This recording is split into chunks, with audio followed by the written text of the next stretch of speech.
Hello दोस्तों, Dalip Hindi shorthand classes में आपका हार्दिक स्वागत है।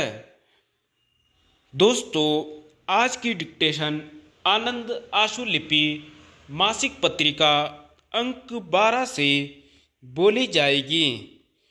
डिक्टेशन की गति 100 शब्द प्रति मिनट होगी। डिक्टेशन स्टार्ट करते हैं 5 सेकंड बाद। उपाध्यक्ष महोदय, यह जो बिल हमारे सामने है वह जिस रूप में हमारे सामने लाया गया है उससे यह मालूम नहीं होता है कि जो बुराइयां पिछले आम चुनाव में देखी गई उनका कोई हल निकले और सक्रिय रूप से चुनाव कराने की कोई एक योजना बन सके, ऐसा हमको मालूम नहीं होता। इसलिए कई बुराइयां तो जो पिछले आम चुनावों में हमारे सामने आई हैं उनको दूर करने का कोई प्रयास नहीं हुआ। इसमें कई ऐसी हैं जिनको ठीक किया जा सकता था। जब इस तरह का बिल हमारे सामने आया है, जब किसी चीज को बदला जाना है तो उसके बारे में अच्छी तरह से सोच समझकर सभी आवश्यक परिवर्तन कर लिए जाते हैं। लेकिन ऐसा लगता है कि कुछ जल्दी में एक दो परिवर्तन करने के लिए यह बिल हमारे सामने लाया गया है।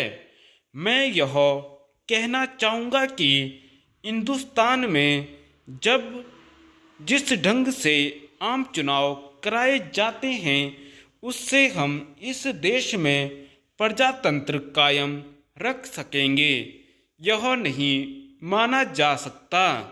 अगर आप ऐसा मानते हैं तो मुझे सिर्फ यह कहना पड़ेगा कि एक भ्रम में हम लोग हैं।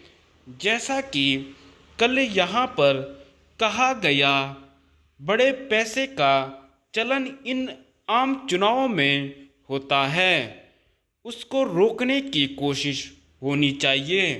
हमने यहाँ पर एक सुझाव दिया था कि आम चुनाव में किसी की तरफ से भी 3 लाख रुपए से ज़्यादा खर्च ना हो, इस तरह का नियम होना चाहिए था और वह इस बिल में लाया जा सकता था। लेकिन ऐसी कोई कोशिश नहीं हुई है। इसमें जो कुछ बताया गया है वह सिर्फ उम्मीदवार की ओर से जो खर्चा होगा उसके बारे में बताया गया है। उसकी पार्टी या उसके दोस्त या ठेकेदार या लाभ उठाने वाले बड़े व्यापारी उसके लिए खर्च करें तो उसके लिए कोई रोक नहीं है। इस प्रकार करोड़ों रुपए खर्च किए जा सकते हैं। इसके बारे में कोई रुकावट इसमें नहीं की गई है। मैं यह जानना चाहता हूं कि एक तरफ आप कहते हैं कि स्वतंत्र चुनाव हों और एक सही जनमत का चित्र सामने आए, परंतु जब इस तरह से खर्चा होगा और उसके लिए कोई रोक नहीं होगी तो कैसे सही जनतंत्र और जनमत इस देश में स्थापित हो सकेगा, यह मेरी समझ में नहीं आता। बड़े बड़े उद्योगपति टिकट पाते हैं।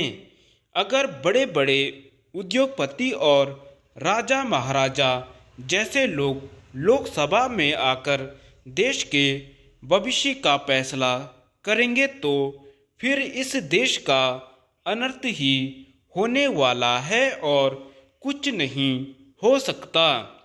एक तरफ तो सरकार समाजवादी होने की बात कहती है और दूसरी तरफ उसके जो काम हैं उनको देखने से यह साफ नजर आता है कि सरकार किस दिशा में जा रही है। बड़े बड़े उद्योगपति जो पैसा खर्च कर सकते हैं उनके बल पर चुनाव लड़ा जाता है। धन्यवाद।